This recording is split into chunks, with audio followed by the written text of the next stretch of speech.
don't subscribe to the old school way, nor the new school way, only the optimal way. The 80-20 Baseball Experience with Coach Bo. Welcome, everyone. This is Coach Bo with 80-20 Baseball. This episode is titled Rendon 101. We're going to do a little talk here about Anthony Rendon. You're going to hear some stuff on this that you're probably not going to hear other places. That's usually my goal. I don't like to just sit around and talk about things that are getting talked about all over the place. Why waste our time? I try to give a new look, a fresh take, but not just to, be different, but obviously I think to really dive in. I did a bunch of digging on stats. Today I spent about 3 hours digging on stats, and I found some pretty interesting stuff on that. First, I want to say congratulations to Anthony and his family, and congratulations, and really that's, I'm just really happy for you and your family, Anthony. That's really awesome. I'm happy for Halo Nation. And on a personal level, I'm really, really, really excited. Obviously, I love watching great baseball. I study baseball all day, and I watch it, and it's just baseball's, my thing. But what I'm really excited about is something that actually helps in all areas of my life and most people's lives, and that is batching. Most of us batch our lives and batch components and parts of our lives without even knowing it, and a lot of you do it on purpose. And batching is something I've been trying to do a lot more of recently, and I'm a big fan of batching. And I'll tell you what, when you put Anthony Rendon in the same lineup as Mike Trout, as Shohei Ohtani, as Simba, at least on the defensive side, and then you have a Hall of Famer like Albert Pujols, who sure, he is not the player he once was, but he's still a Hall of Famer and has just as good of approach as he always has. He just takes 19 days to get to first base. His legs are shot, and his bat's probably not as quick, and he's getting hurt more often, but the guy still has a top-notch approach. They got a really fun team to watch. When Upton's on, he's fun to watch. They got Joe coming out to play right field, and I think Joe could be a real fun player to watch. You got Fletcher, who's probably going to shift over right to second base, and he's just a heck of a fun player to watch. What a stud he is. So you got some really fun players all to watch, and you get to batch them all together. So when I turn on the Angels game, I know I'm going to see some high-level talent. Mike Trout, the greatest player in the game. Anthony Rendon, one of the top players in the game. Simba is the best defensive player in baseball, and he could very well go down as one of the best or the best defensive player of all time. And you got a Hall of Famer, Pujols, and then you got Ohtani, who's like a once in a kind of, he's a unique to, we haven't seen that, right? I think they said since Babe Ruth, both ways kind of guy. This is something, I know we're seeing it more now, and I know there's other guys in the league that are doing it, Lorenzen, and I know there's guys in the minor leagues and a few others in the major leagues, and you're going to see probably more of a trend there, especially as utility players, and that value in those type of players is increases. You're going to see more of it, but still, Ohtani is like this really cool player to watch. Guy throws 97 and hits bombs. And then you got Mike Trout. You got the best defensive shortstop in baseball, the best defensive player in baseball. You got a Hall of Famer in Pujols. And then you got Fletcher, who's just a fun player to watch. And if you don't watch Fletcher, you don't watch the Angels often, you got to watch him. You're going to slide him over to second, right? And then so you got Upton, who's fun to watch. I think they're going to add some pitchers, too. That'll be fun to watch. I think maybe even by the time I finish this podcast, they might have added somebody like Kluber via trade, or Bumgarner or Ryu, somebody as a free agent. I wouldn't be surprised if they get at least one, for sure one more. I wouldn't be surprised if they get two more. I would be shocked if they didn't get at least one more or one pitcher, big name pitcher. But I'll tell you what, I love batching it because I can just sit there and go, man, I got the best defensive player maybe in the history of the game. I got the best player of our generation, maybe ever.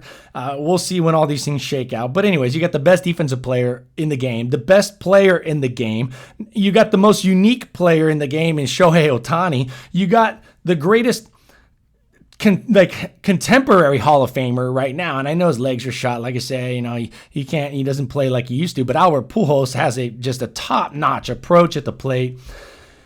And now you throw in Rendon, you got Fletch. This is a fun team to watch. I really can just batch it. We can sit down and just watch some great baseball on the offensive side. Now, their pitching sucks, and it sucked last year, and it doesn't look like it's going to be that much better this year. They're going to add some guys, so that'll definitely factor in, but we're not going to talk about that. We're going to talk about Anthony Rendon right now. So we saw this coming when they ditched Cozart and they gave away their first-round draft pick, Will Wilson. They gave him away. They literally just said, hey, Giants, if you take Cozart, our third baseman, and $12 million, his contract, we'll give you our first-round pick with him. And I know there's a player to be named later, but we all know how that goes. That's a crapshoot, and it's definitely not usually a home run. All right, now, I think the stats speak for themselves on Rendon. Let's talk some pretty interesting stats here. Stay with me. These are pretty cool. The best offensive statistic that I think the public has access to, and again, I think the stats and the proprietary knowledge that the MLB teams has is so far ahead of what we talk about at all, like on MLB.com and on Fangraphs is definitely at the top of the list as far as like just, statistics, but even their statistics are probably nothing compared to the algorithms and the math and the things that are getting spit out of these analytical departments, especially for the teams that have 20, 30, 40 guys in the analytical department, like the Yankees and Dodgers, heck, the Astros for the most part, all these teams. Now, here's a statistic. Weighted runs created plus. This, to me, is the best statistic to quantify total production and total offensive production. Anthony Rendon, 7th in the entire Major League. So he was the number 7 most productive hitter in 2019. So it wasn't just playoffs. This actually doesn't even count his awesome playoff run. This is just his regular season. He was the 7th most productive in all of the major leagues. Not American League, but all of the major leagues. In fact, his production has increased on average 10% every year for the past 5 years. So it's increased. He's increased his production. He's becoming better and better. So like I said, that weighted runs created plus, the lowercase w, R, capital C plus. It factors everything a player does at the plate it factors in everything that he does at the plate that generates runs. Because really baseball on offense is about creating runs. Now, the best defensive statistic to use, in my opinion, that we have available to us, the public, is UZR, the ultimate zone rating. And Rendon is the 4th best third baseman over the past 3 years. So he has the 4th best UZR rating, ultimate zone rating, over the past 3 years for all third basemen in the major league. So he's the 4th best, basically the 4th best statistically defensive third baseman over the past 3 years. And that's 3,700 and some odd innings. It's like over 3,700 innings. So it's a huge sample size. Next, the best base running stat is BSR, and it basically is Fangraphs' base running stat that encompasses, or I should say encapsulates, how good a runner is, and it quantifies how good a runner is. And so there's so many things that go into this. It's not just like, is a stolen base percentage or, how fast is he? This quantifies everything. And it takes in everything to account based on league average.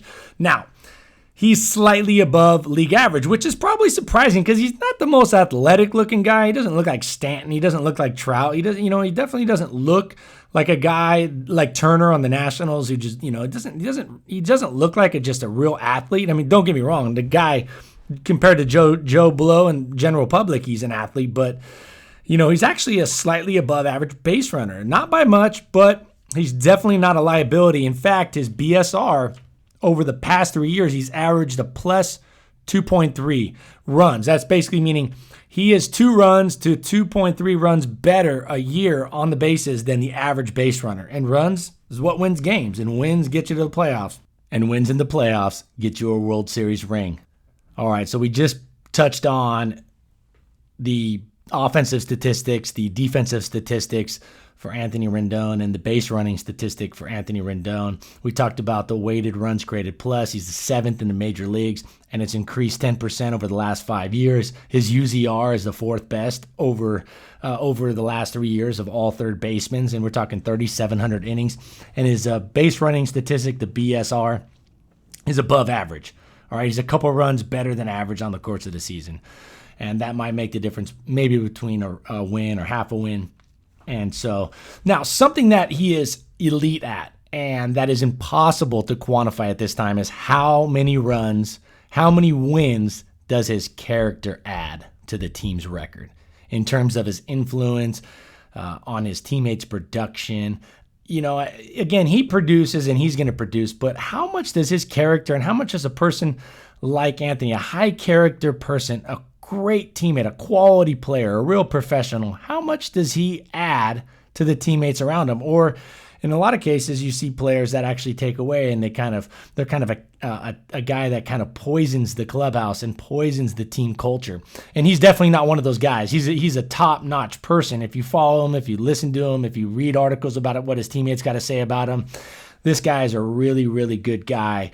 And I think, his attitude, my guess, I think he could add an extra 2 or 3 wins a year. I really think so. I think his attitude, his pedigree, his character, I think is definitely going to add something. I don't know. I mean, it's impossible to quantify, but I think he's probably worth a win or 2 wins or whatnot to the overall team. I think just kind of showing people how to do it, and people can feed off of him, and just the attitude that he brings. It's just awesome. So here's something that's interesting about the value of his contract. So his contract, I think one way to look at it is you can look at it from a kind of just kind of a subjective viewpoint, in that you're like, well, he looks like this, and I didn't really watch him a lot, maybe because he was with the Nationals, and I know he had a good playoff. And all right, I'm going to break it down real quick here. According to Fangraphs, and that's the most reputable stat site I believe available to the public,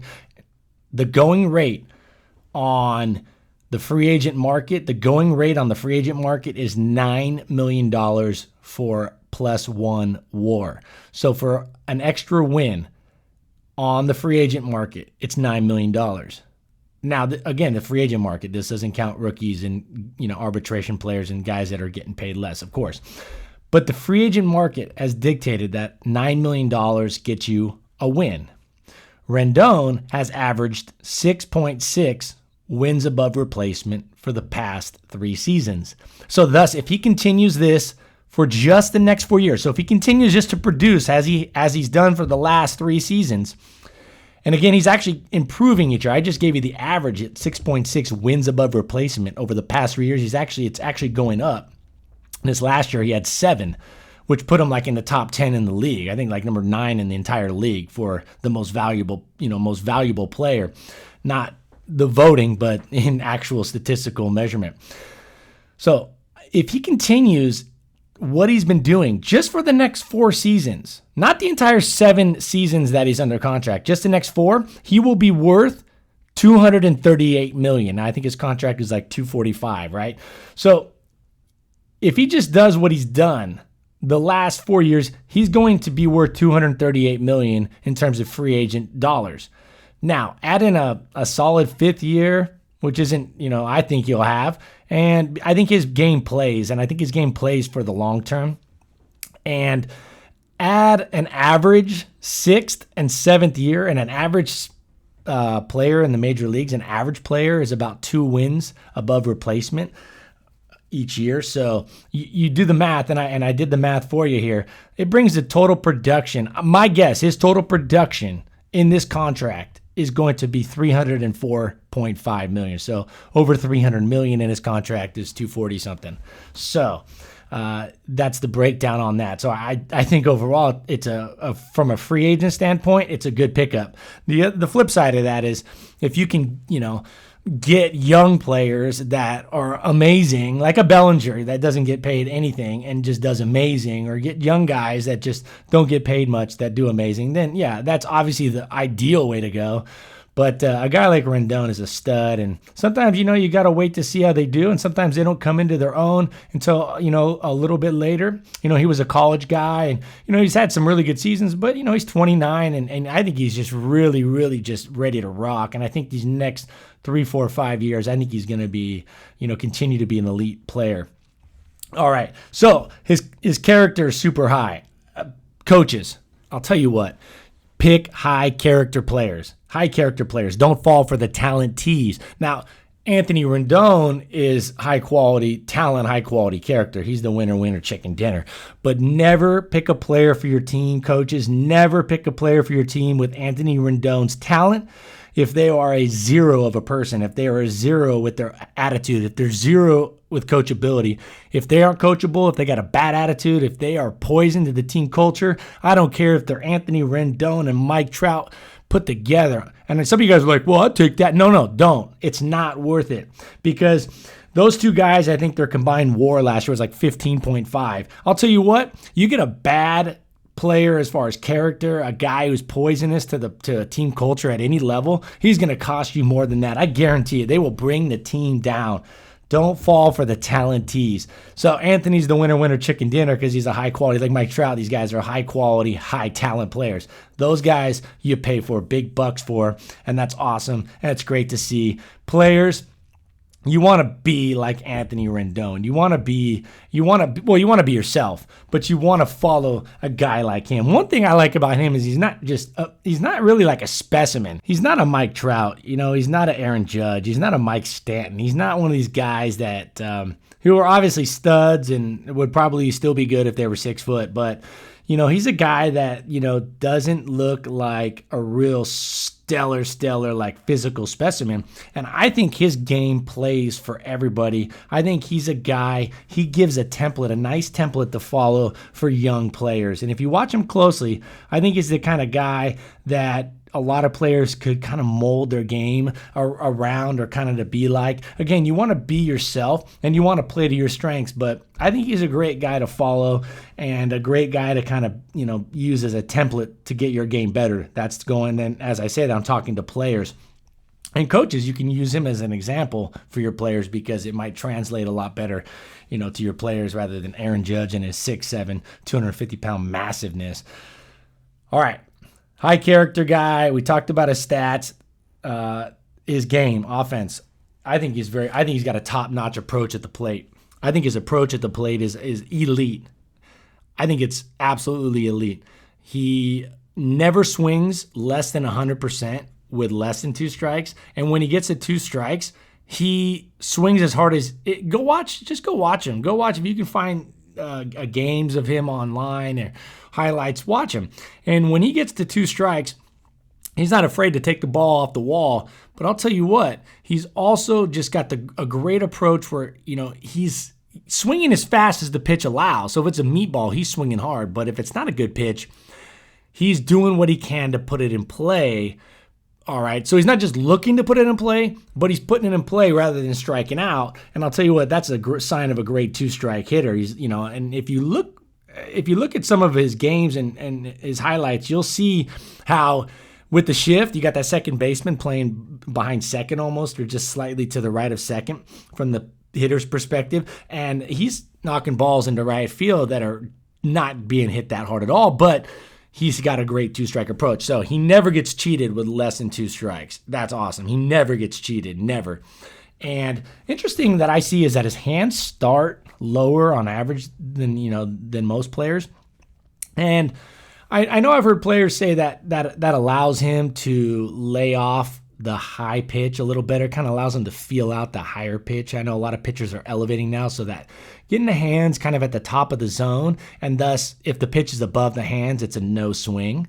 Right now, if it's a breaking ball, and you got to be careful. But if it's firm, it's hard, and they read fastball spin, and it's above the hands, they lay off, and that kind of gives them kind of a good feel for the upper part of the zone. I've heard hitters talk about that. It also, interestingly enough, his hands are a little lower than average. Go watch him. I mean, they're not Eric Davis low, but they're a little lower.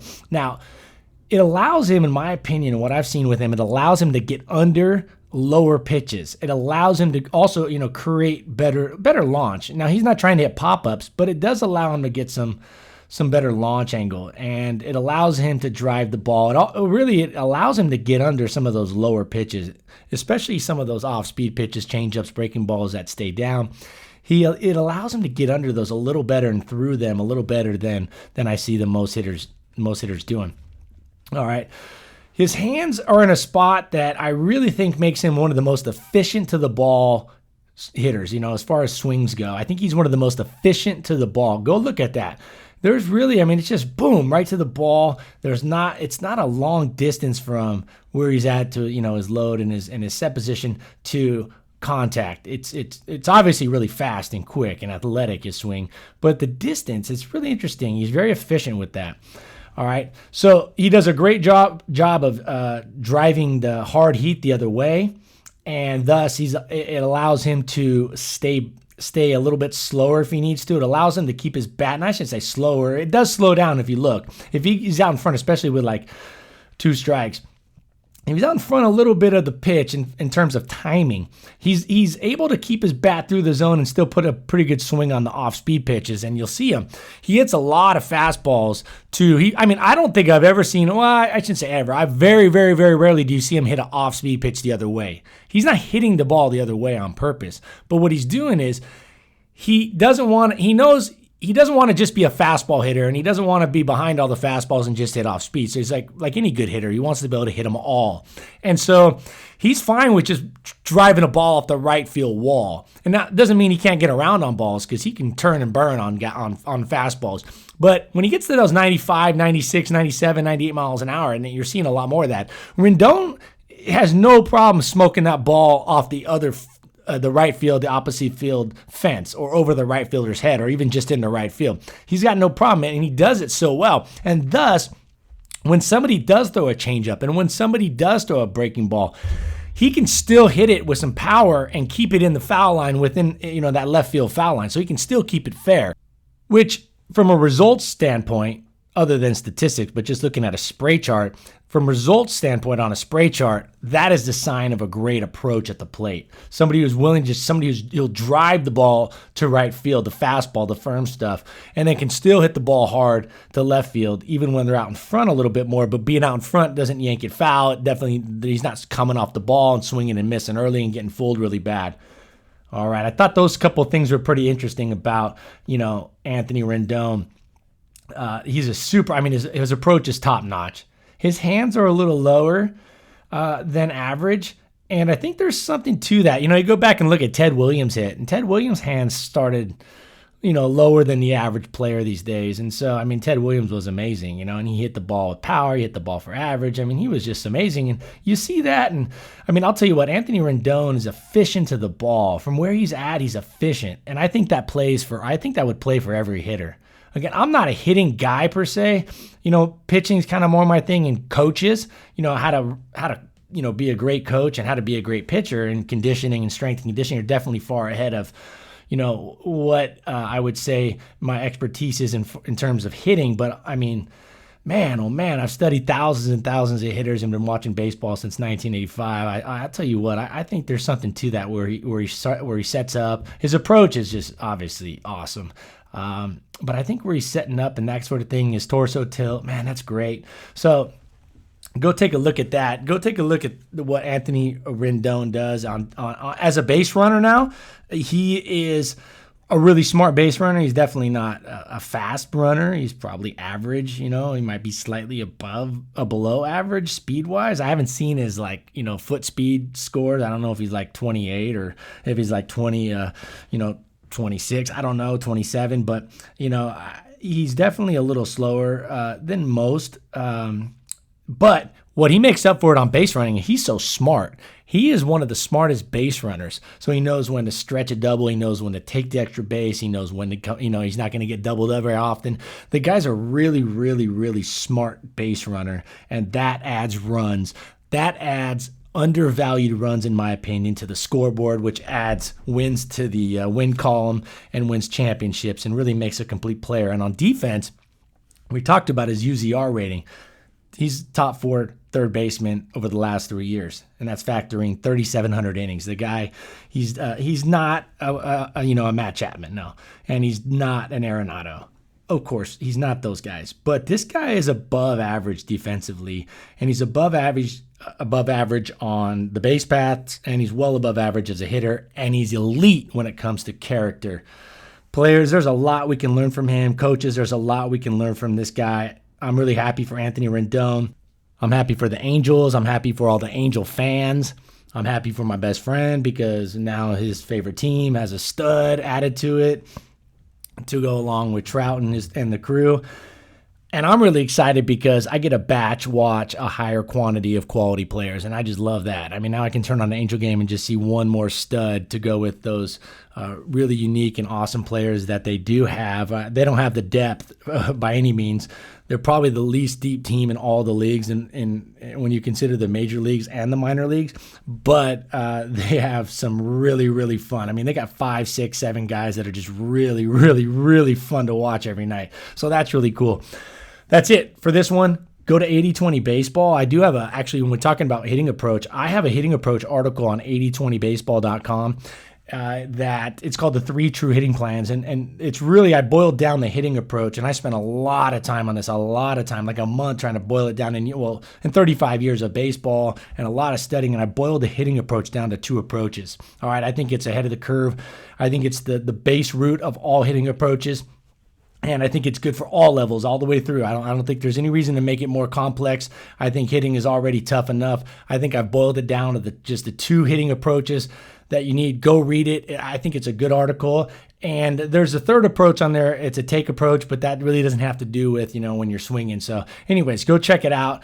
I'm really excited about that. Having been around baseball my whole life and really studied this stuff, I'm really excited about that particular article, and there's 9 others on there, and then there's some videos. Check it out. I think I got some really cool stuff talking to pitchers about changeups on a video there that I think are just a different. I was watching Strasburg today. Actually, Rendon hitting a home run off Strasburg off a changeup, and he was throwing a 2-seam changeup following a 4-seam fastball. And you're going to see on my video why I think that the standard default should not be that. It should be copy the changeup, copy the fastball that you just threw with your changeup grip. So if you throw a 4-seam, then your next changeup, or if you only throw a 4-seam, then you should only throw 4-seam changeups. If you do indeed throw a changeup. All right, so go read that article and have some fun with that. A lot of good stuff over there. And this has been Coach Bo. You guys take care now. See you next time. This has been the 80/20 Baseball Experience. This is a really good team, and so you have to earn everything you have against them and take opportunities when they present themselves. Take it to the field.